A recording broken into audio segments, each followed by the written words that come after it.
أعوذ بالله من الشيطان الرجيم. بسم الله الرحمن الرحيم. الذين آمنوا ولم يلبسوا إيمانهم بظلم أولئك لهم الأمن وهم مهتدون. وتلك حجتنا آتيناها إبراهيم على قومه نرفع درجات من نشاء إن ربك حكيم عليم. ووهبنا له إسحاق ويعقوب كلا هدينا ونوحا هدينا من قبل ومن ذريته داود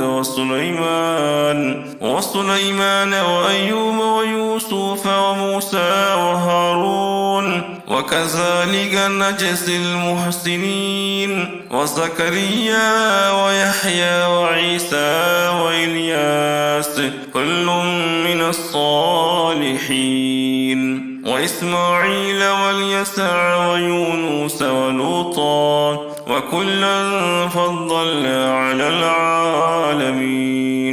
ومن آبائهم وذرياتهم وإخوانهم واجتبيناهم وهديناهم إلى صراط مستقيم. ذلك هدى الله يهدي به من يشاء من عباده ولو أشركوا لحبط عنهم ما كانوا يعملون. أولئك الذين آتيناهم الكتاب والحكم والنبوة فإن يكفر بها هؤلاء فقد وكلنا بها قوما ليسوا بها بكافرين. أولئك الذين هدى الله فبهداه مقتده. قل لا أسألكم عليه أجرا إن هو إلا ذكرى للعالمين. وما قدر الله حق قدره إذ قالوا ما أنزل الله على بشر من شيء. قل من أنزل الكتاب الذي جاء به موسى نورا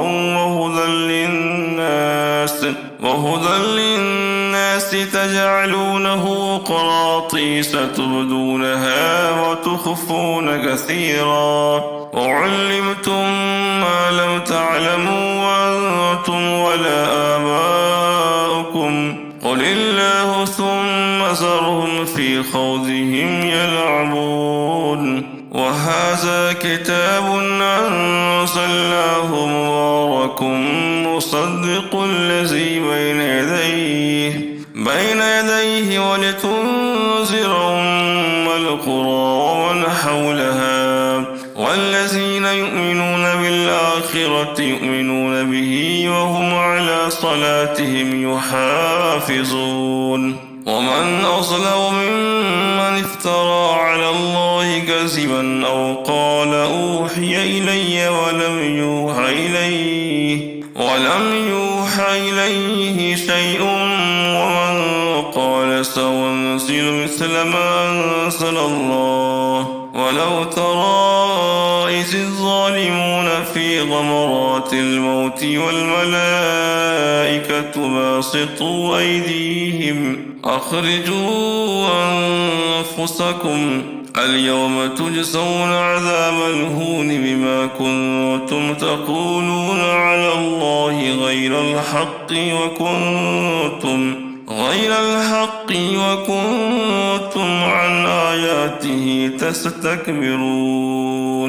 ولقد جئتمونا فرادا كما خلقناكم أول مرة وتركتم ما خولناكم وراء ظهوركم وما نرى معكم شفعاءكم الذين زعمتم أنهم فيكم شركاء لقد تقطع بينكم وضل عنكم ما كنتم تزعمون.